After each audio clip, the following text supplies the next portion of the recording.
Nama saya Aina. Berumur 26 tahun dan saya membesar di sebuah kampung kecil di negeri Perak, jauh dari hiruk pikuk Ipoh. Keluarga kami penuh dengan ketegangan, umpama lauk kari yang terlalu pedas sampai perut pun rasa tak selesa. Ayah saya, Encik Razak, seorang lelaki yang pendiam dan rajin bekerja. Tapi di rumah, dia seperti seorang pejuang yang cuba menenangkan badai, walaupun ibunya, Puan Salma, tidak pernah berhenti mengomel dan mengeluh. Mereka seperti minyak dan air, sentiasa bertentangan. Saya ada seorang adik perempuan bernama Siti, 4 tahun lebih muda daripada saya. Kami berdua sering merasa seperti tebusan dalam perang rumah ini, terperangkap antara pertengkaran yang tiada penghujung. Setelah lama bertahan, akhirnya mereka bercerai. Puan Salmah mengambil rumah lama kami, dan kami tinggal bersama ayah. Saya fikir semuanya akan menjadi lebih baik, tapi sebenarnya, ia hanya permulaan kepada sesuatu yang saya tidak pernah jangka. Siti mula berubah.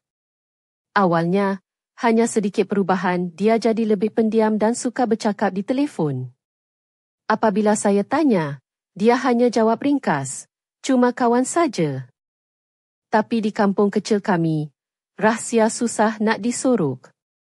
Mulanya saya dengar kabar angin yang Siti berkawan dengan lelaki muda, yang bukan saja nak berseronok tapi ada niat yang pelik. Saya cuba beritahu ayah, tapi Encik Razak terlalu letih dan kelihatan sudah hilang arah. Sementara itu, Siti makin jauh dari saya dan keluarga. Dia mula memakai pakaian yang saya tak pernah bayangkan dia akan pakai, baju yang lebih berani, sket pendek, kasut tumit tinggi yang klik-klik bunyinya macam runway di Kuala Lumpur. Kalau saya kata dia dah jadi macam ikon fashion kampung, mungkin benar juga. Satu malam, selepas ayah keluar kerja lewat malam, saya ternampak bilik Siti bercahaya aneh. Saya intai dan terkejut apabila nampak dia duduk bersama seorang lelaki asing. Siti memakai baju tidur yang nipis, hampir tembus pandang, sangat berbeza dengan imej gadis kampung yang saya kenal dulu. Matanya penuh dengan sesuatu yang saya tak boleh tafsir antara cabaran dan misteri. Dia senyum sambil pandang saya, dan saya rasa seperti terperangkap dalam cerita seram yang saya sendiri tak mahu hadapi. Skim malam yang membuka pintu kepada sebuah rahsia yang boleh memusnahkan keluarga kami.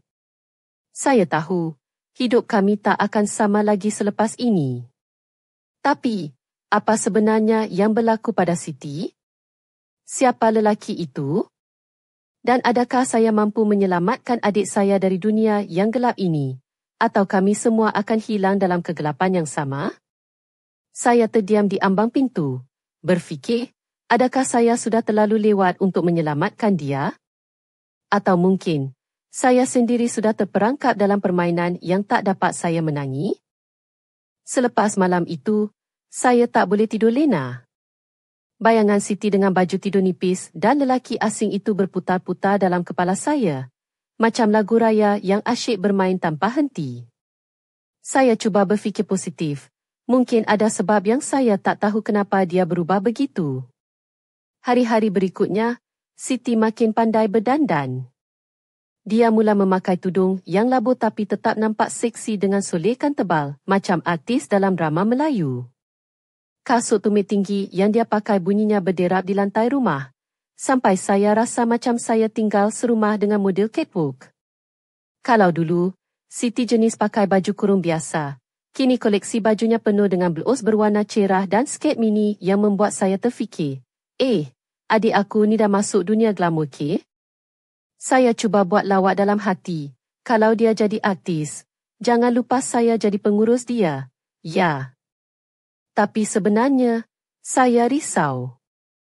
Dia semakin jauh, bukan sahaja dari saya tapi juga dari ayah. Bila saya cuba tanya, dia jawab dengan nada sinis, Aina, jangan sibuk hal aku. Aku dah besar, boleh jaga diri sendiri. Aduh, macam nak gelap pun ada, tapi hati saya sakit. Satu hari, saya nampak telefon bimbitnya berdering tanpa henti. Dia cepat-cepat ambil dan sembunyi di dalam bilik. Saya cuba nak tahu siapa yang dia selalu telefon tapi bila saya tanya, dia cuma diam dan kata, tak ada apa-apa. Saya rasa macam jadi detektif tapi kes ni lebih rumit daripada drama bersiri di TG3. Saya mula suspek ada sesuatu yang Siti sembunyikan.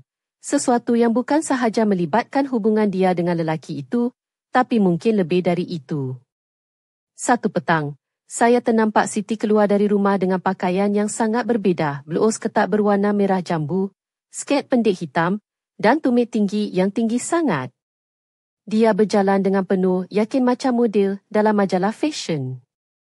Saya terfikir, kalau dia jatuh, siapa yang nak tolong angkat ni? Saya ikut dari jauh, hati penuh dengan rasa takut dan ingin tahu. Dia menuju ke sebuah rumah teres lama di belakang pasar malam kampung kami. Rumah itu kelihatan usang, dengan lampu yang malap, dan bunyi bising dari dalam membuatkan saya semakin cemas. Apakah yang sedang berlaku dalam rumah itu? Siapakah lelaki yang sering menemani Siti? Saya tahu, saya perlu teruskan mengintip walaupun hati saya berkata, Aina, ini bukan cerita biasa, ini macam filem seram yang tak ada popcorn. Dan malam itu, saya berdiri di luar rumah itu, merasakan udara malam yang panas dan penuh dengan rahsia.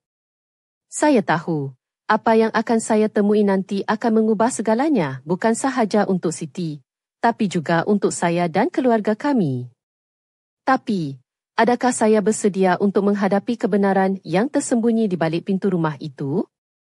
Atau adakah kegelapan itu akan menelan kami semua? Malam itu, hati saya berdegup kencang seperti juara silat yang baru saja bertarung di gelanggang. Saya berdiri di hadapan rumah teres tua itu, mengintai dari balik pokok mangga yang rendang, cuba sembunyikan diri daripada mata-mata yang mungkin memerhati. Siti keluar dari pintu dengan langkah perlahan, memakai gaun malam berwarna merah hati yang memeluk tubuhnya dengan anggun. Rambutnya yang hitam berkilat terurai sebahagian ke bahu, dan bibirnya yang merah menyala seperti buah delima membuat saya terdiam seketika. Kasut tumit tingginya berkilau di bawah lampu jalan. Setiap tapak kakinya membuat bunyi klik yang menggema di lorong sunyi itu.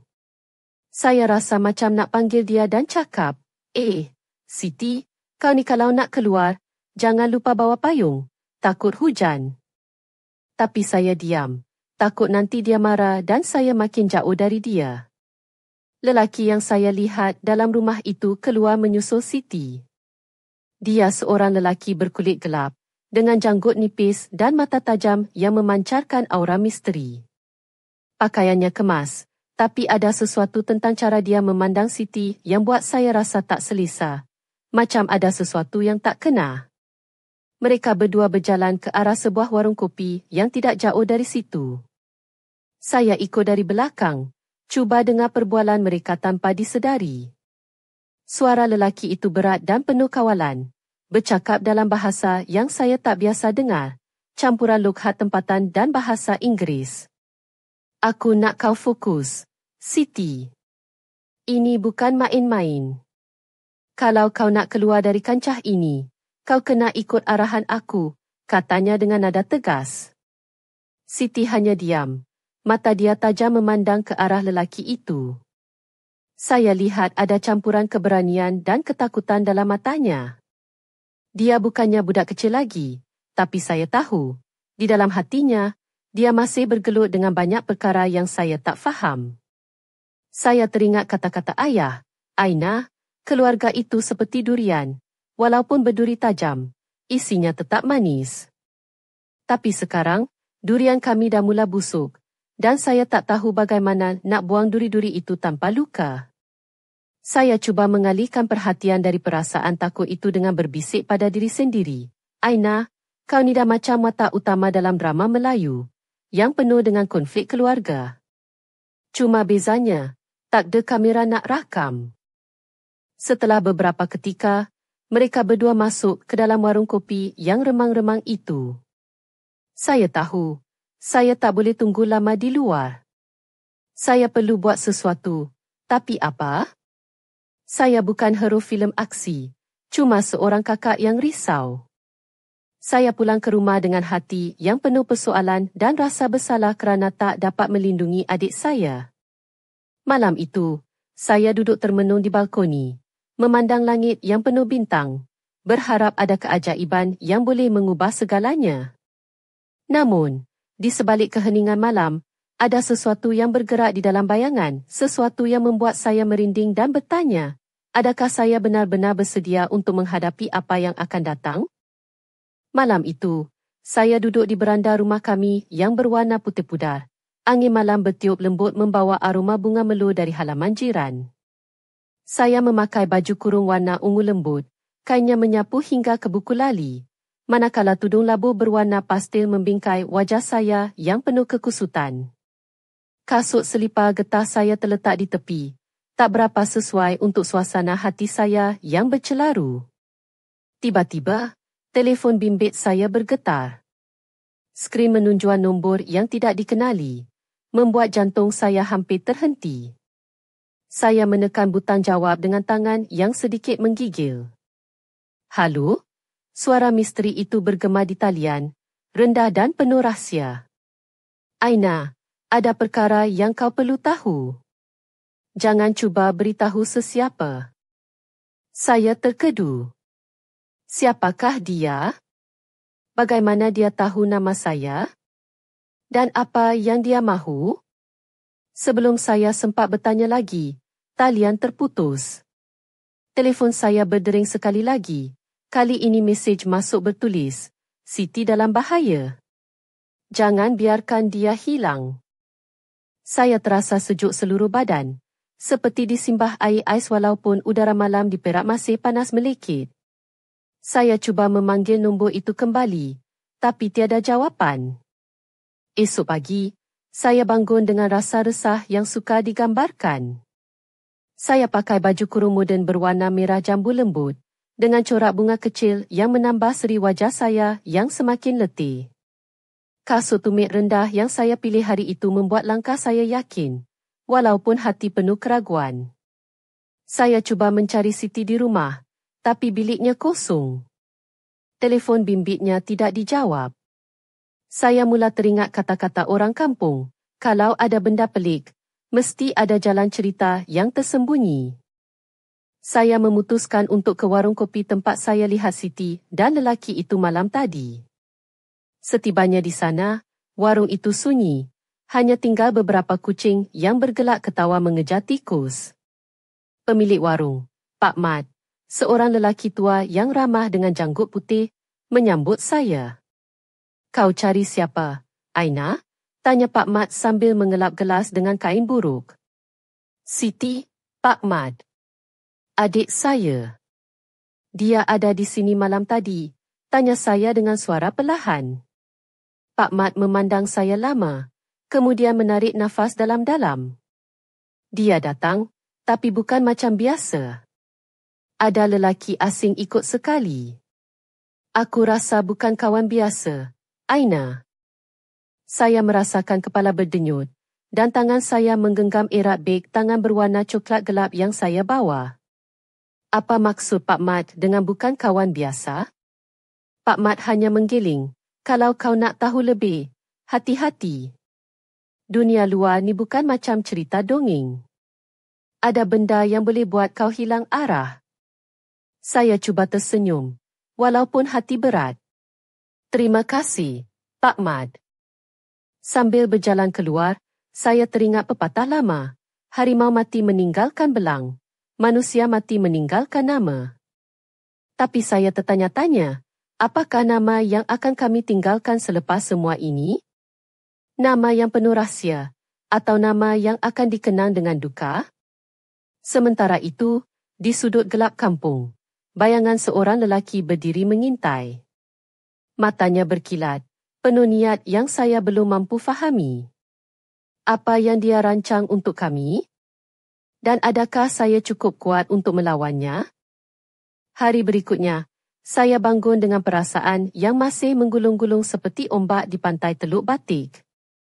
Saya pakai baju kebaya moden berwarna biru laut, kainnya sarung batik yang membalut pinggang saya dengan anggun. Tudung saya lilit kemas, manakala gelang tangan emas yang saya warisi dari nenek berkilauan di pergelangan tangan. Kasut saya kali ini simple sahaja, kasut flat berwarna hitam, untuk memudahkan saya bergerak pantas. Saya keluar rumah dengan langkah tegap, tekad membara. Saya tak boleh terus berdiam diri, mesti cari jawapan untuk semua persoalan yang berputar di kepala. Saya menuju ke balai polis kecil di Pekan Batu Gajah, berharap ada seseorang yang boleh membantu. Di sana, saya bertemu dengan Inspektor Amin, seorang lelaki pertengahan umur dengan kumis tipis dan senyuman yang ramah namun penuh kewaspadaan. Saya ceritakan segala-galanya tentang perubahan Siti, lelaki misteri yang saya lihat, dan panggilan telefon aneh yang saya terima.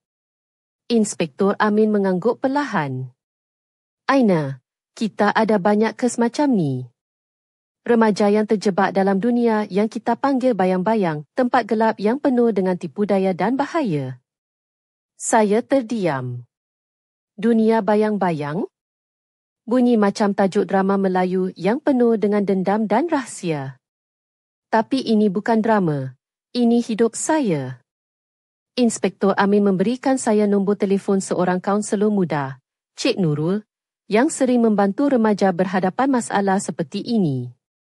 Kalau kau nak, aku boleh aturkan perjumpaan dengan dia, katanya. Saya mengangguk, rasa sedikit lega. Mungkin ini jalan keluar yang saya cari. Dalam perjalanan pulang, saya teringat Siti yang semakin berubah. Dia yang dulu suka berlari di padang padi, kini lebih suka berjalan di lorong gelap pekan kecil kami. Saya cuba bayangkan, apa yang membuatkan dia jadi begitu? Adakah dia sedang cuba melarikan diri dari sesuatu? Atau sedang cuba mencari sesuatu yang dia tak temui di rumah? Sampai di rumah, saya dapati Siti tiada di bilik. Telefon bimbitnya berdering, tapi saya tak berani angkat. Hati saya berdegup kencang, takut apa yang bakal saya dengar. Tiba-tiba, pintu depan diketuk perlahan. Saya buka, dan di hadapan saya berdiri seorang wanita muda bernama Farah, jiran kami yang selalu tersenyum manis tetapi mata dia ada sesuatu yang saya tak dapat baca. Salam, Aina. Saya dengar apa yang berlaku dengan Siti. Saya nak tolong, katanya dengan suara lembut. Saya pandang Farah dari kepala hingga ke kaki. Dia memakai baju kurung moden warna krem, dengan tudung yang disemat kemas di bahu. Gelang tangan perak berkilauan di lengannya, dan bau minyak wangi melati yang lembut mengikut setiap langkahnya. Farah, terima kasih. Saya tak tahu macam mana nak uruskan semua ni, saya mengaku dengan suara bergetar. Dia tersenyum, kita semua ada rahsia, Aina. Tapi kadang-kadang, rahsia itu perlu dibuka supaya kita tidak terus terperangkap. Saya rasa sedikit harapan tumbuh dalam hati saya. Mungkin dengan bantuan Farah, saya boleh mencari jalan untuk menyelamatkan Siti. Tapi di dalam hati saya, masih ada satu persoalan yang menggigit seperti duri kecil. Siapakah lelaki yang bersama Siti malam itu? Dan apakah rahsia gelap yang sedang menunggu untuk terbongkar? Malam itu, saya duduk di ruang tamu rumah kami yang kecil di Kampar, mengenakan jubah tidur berwarna krem yang lembut menyentuh kulit, dengan rambut yang saya ikat longgar ke belakang supaya tidak mengganggu. Lampu meja memberikan cahaya kuning malap, mencipta bayang-bayang yang menari-nari di dinding. Suasana sunyi, tapi dalam hati saya, badai sedang melanda. Panggilan telefon dari Farah masih terngiang-ngiang di telinga saya. Dia berjanji akan membantu saya mencari jejak Siti dan lelaki misteri itu. Tapi saya tahu, bantuan itu datang dengan harga yang tak selalu mudah dibayar. Tiba-tiba, telefon saya berdering. Kali ini nombornya tidak asing, nombor Siti. Jantung saya berdegup laju. Saya ambil nafas dalam-dalam dan angkat panggilan itu. Hai Aina, suara Siti kedengaran lembut tapi ada sesuatu yang tersembunyi di balik kata-katanya. Maaf, aku tak boleh cerita banyak sekarang. Tapi tolong jangan risaukan aku. Saya cuba bertanya lebih lanjut. tapi talian tiba-tiba terputus. Saya duduk terpaku, rasa campur aduk antara lega dan kebimbangan. Keesokan harinya, Farah datang ke rumah. Dia membawa sebuah kotak kecil bertutup kain batik. Ini, katanya, adalah sesuatu yang aku jumpa di tempat Siti selalu berada. Aku rasa ini boleh bantu kita faham apa yang sedang berlaku. Saya membuka kotak itu perlahan-lahan. Di dalamnya ada beberapa barang sehelai rantai emas nipis, sebentuk cincin perak dengan ukiran halus, dan sekeping nota kecil bertulis tangan dengan tinta hitam yang hampir pudar. Saya baca nota itu dengan perlahan. Aku terperangkap dalam permainan yang suka aku lepaskan. Tolong jangan biarkan aku hilang. Hati saya retak. Siti sedang berjuang dalam sesuatu yang terlalu besar untuk dia tangani seorang diri. Farah memandang saya dengan mata penuh simpati. Aina, kau mesti kuat. Jangan biarkan dia melalui ini sendirian. Saya tahu dia betul. Saya bukan sahaja kakak, tapi juga pelindungnya. Walaupun selama ini saya rasa gagal. Hari-hari seterusnya kami mula menyusun rancangan untuk mencari lelaki misteri itu dan membebaskan Siti dari cengkamannya. Farah membantu saya berhubung dengan beberapa kenalan yang boleh dipercayai, manakala saya cuba menjaga hati ayah yang sudah semakin lemah. Tapi semakin kami mendekati kebenaran, semakin banyak halangan yang muncul. Telefon bimbit saya sering diseram mesej ancaman. Dan saya perasan ada mata yang selalu mengawasi setiap langkah saya. Satu malam, ketika saya berjalan pulang dari rumah Farah, saya rasa sesuatu mengintai dari bayang-bayang. Secebir suara memanggil nama saya dengan nada seram. Saya berlari, jantung berdegup kencang, dan saya tahu, permainan ini jauh lebih gelap dari yang saya sangka. Namun, saya tak boleh undur lagi. Siti sedang menunggu, dan saya mesti selamatkan dia, walaupun nyawa saya jadi taruhan. Tapi, siapa sebenarnya lelaki yang menguasai hidup Siti? Dan apakah rahsia tersembunyi yang mengikat kami semua dalam labirin gelap ini? Jawapannya semakin hampir, tapi adakah kami bersedia untuk menanggung akibatnya? Malam itu, saya berdiri di hadapan cermin bilik tidur saya, mengenakan baju kurung moden berwarna merah merun yang agak ketat di bahagian pinggang, menyelahkan lekuk tubuh saya yang mulai dewasa. Tudung saya disarungkan kemas, namun beberapa helai rambut terurai di sisi wajah, menambah sentuhan lembut pada penampilan saya. Saya memerhati diri sendiri dengan perasaan campur aduk antara kekuatan dan ketakutan. Telefon saya berdering lagi. Kali ini panggilan dari nombor yang saya sudah mula kenali, tetapi saya masih tidak tahu siapa pemiliknya. Suara di hujung talian itu rendah dan penuh rahsia. Aina, berhati-hati. Kau semakin dekat dengan sesuatu yang tidak boleh kau fahami sepenuhnya. Saya cuba bertanya siapa dia, tapi talian terputus sebelum saya sempat mendapat jawapan. Saya tahu, ini bukan kebetulan. Ada seseorang yang mahu saya berhenti, tetapi saya tidak akan menyerah. Keesokan harinya, saya bertemu dengan Farah di sebuah kafe kecil di Pekan Kampar. Dia mengenakan blus putih sederhana dan sket labu hitam, manakala rambutnya diikat kemas ke belakang, memperlihatkan wajahnya yang tenang dan bijaksana. Gelang tangan perak di tangannya berkilauan di bawah cahaya lampu. Kita perlu lebih berhati-hati sekarang, katanya sambil meneguk kopi panas. Lelaki itu bukan orang biasa, Aina. Dia ada pengaruh yang besar dan tidak segan-segan menggunakan cara kotor untuk kekalkan kuasa. Saya mengangguk, merasakan beban semakin berat di bahu saya.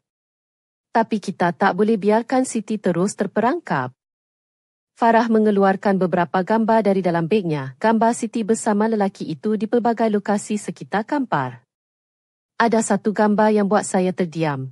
Siti berdiri di hadapan sebuah rumah usang, dengan senyuman yang keliru, manakala lelaki itu berdiri di belakangnya dengan ekspresi yang dingin.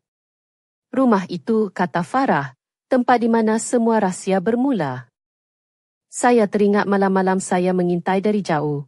Hati dipenuhi rasa takut dan tidak pasti. Ada sesuatu tentang rumah itu yang membuatkan darah saya berderau.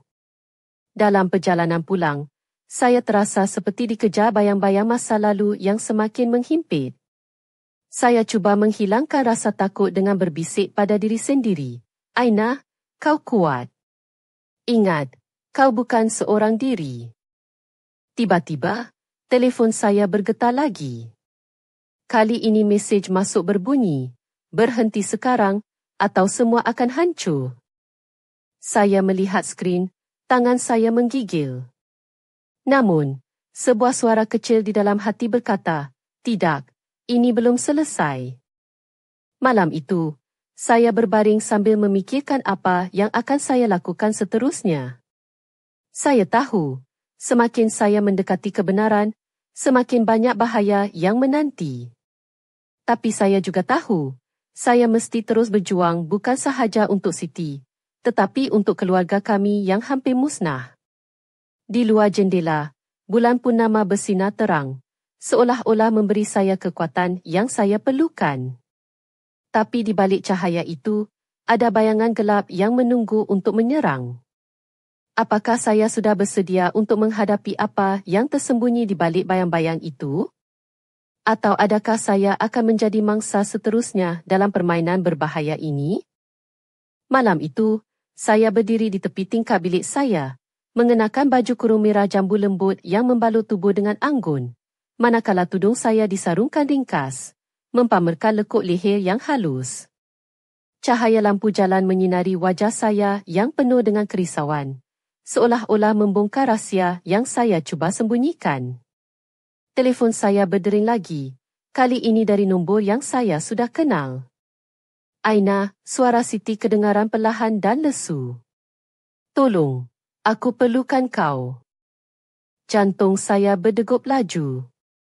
Di mana kau, Siti?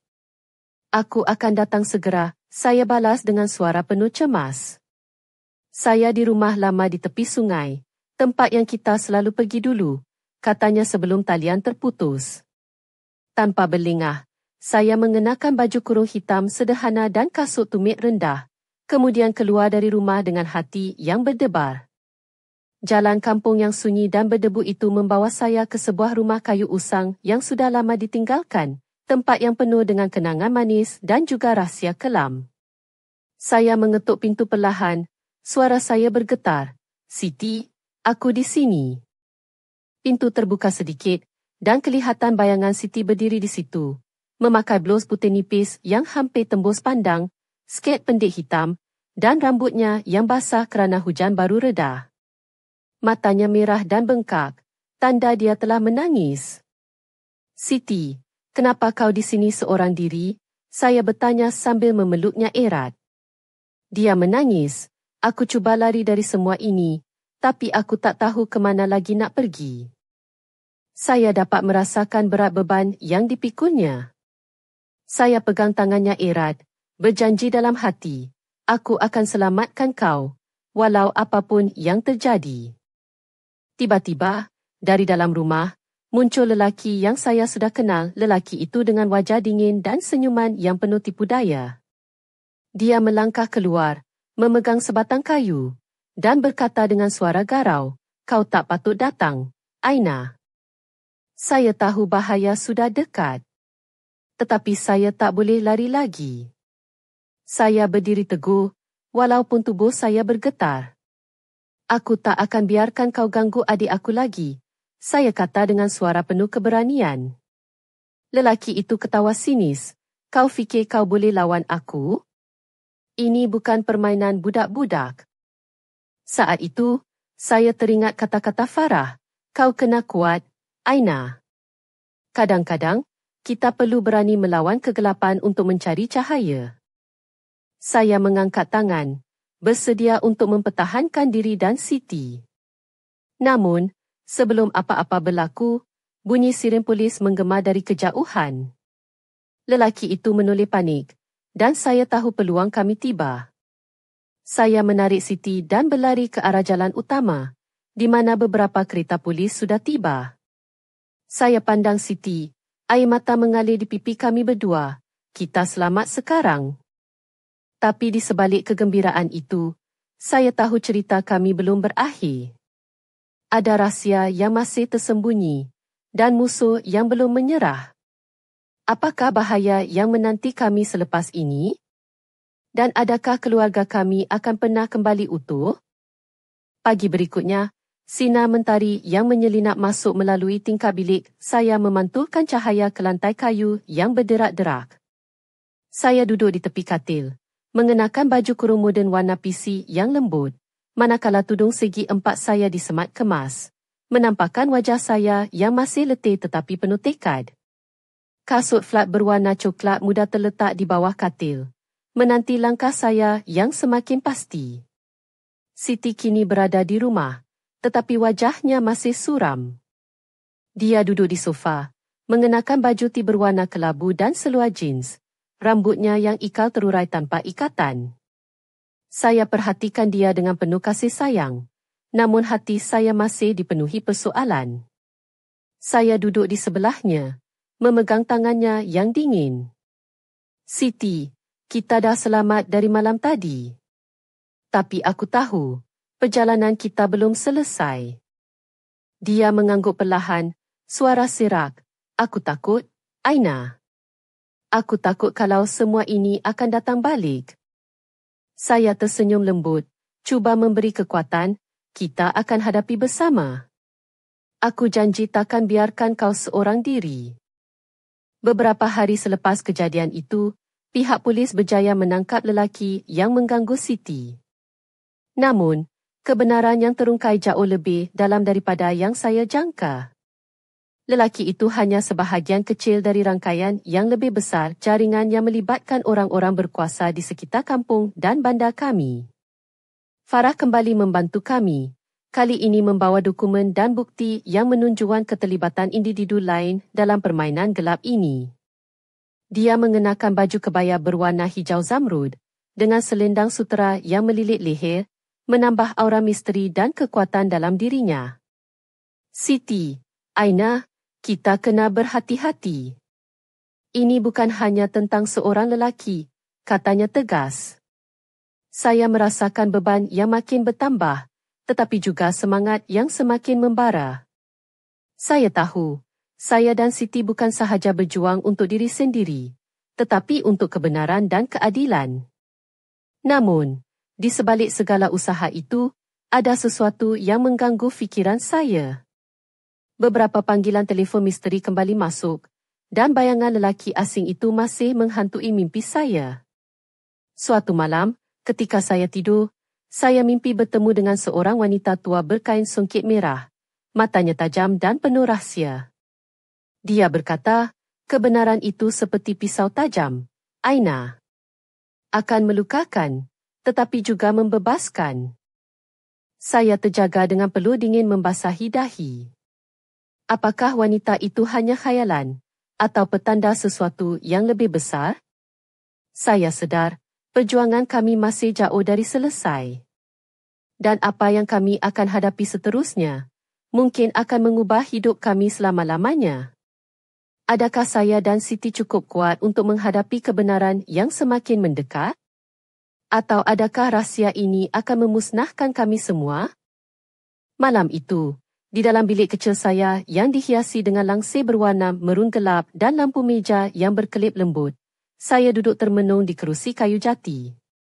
Saya memakai jubah tidur sutera berwarna ungu gelap yang menyentuh kulit dengan lembut, menampakkan lengkungan lengan dan bahu saya yang halus. Tudung saya sudah ditanggalkan. Rambut hitam bergelombang terurai menutupi bahagian belakang leher. Di pergelangan tangan, gelang emas nipis berkilauan di bawah cahaya lampu, seolah-olah menyimpan rahsia sendiri. Telefon saya berdering sekali lagi, nombor yang sama misterius, suara yang sama dingin dan penuh teka-teki.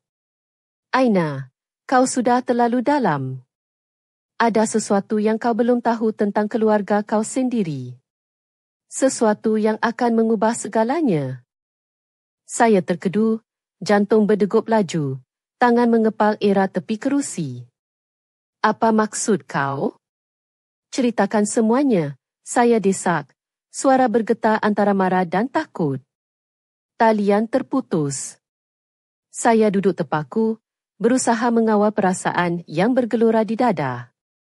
Semua yang saya sangka tentang keluarga, tentang Siti, tentang diri saya sendiri mungkin hanya sebahagian kecil dari apa yang sebenarnya berlaku.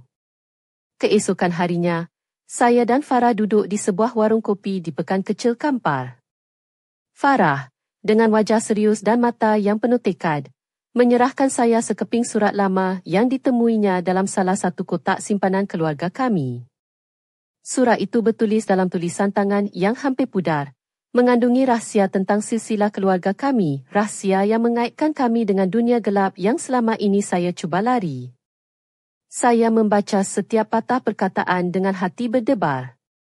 Ternyata, ada sejarah lama yang tersembunyi, sesuatu yang tidak pernah diceritakan oleh ayah atau sesiapa pun dalam keluarga. Farah menatap saya. Ini bukan hanya tentang Siti dan lelaki itu. Keluarga kau, Aina, lebih dalam terjerat daripada yang kau sangka. Saya menghela nafas panjang, merasakan beban yang luar biasa. Namun, dalam kekalutan itu, ada satu perasaan yang kuat, keinginan untuk mencari kebenaran, walaupun kebenaran itu pahit. Farah, aku tak tahu apa yang akan berlaku selepas ini. Tapi aku tahu satu perkara, aku tak akan berhenti sampai semua rahsia terbongkar. Saya tegas. Di luar, angin malam bertiup lembut, membawa bisikan yang seolah-olah memanggil saya ke perjalanan yang lebih gelap dan berbahaya. Sebuah pintu baru telah terbuka, dan saya berdiri di ambangnya, tidak tahu sama ada akan melangkah masuk atau berundur. Namun satu perkara pasti, kisah kami belum berakhir. Ada misteri yang menanti untuk diselesaikan, dan saya tahu, setiap langkah ke depan akan menguji kekuatan, keberanian, dan kasih sayang kami.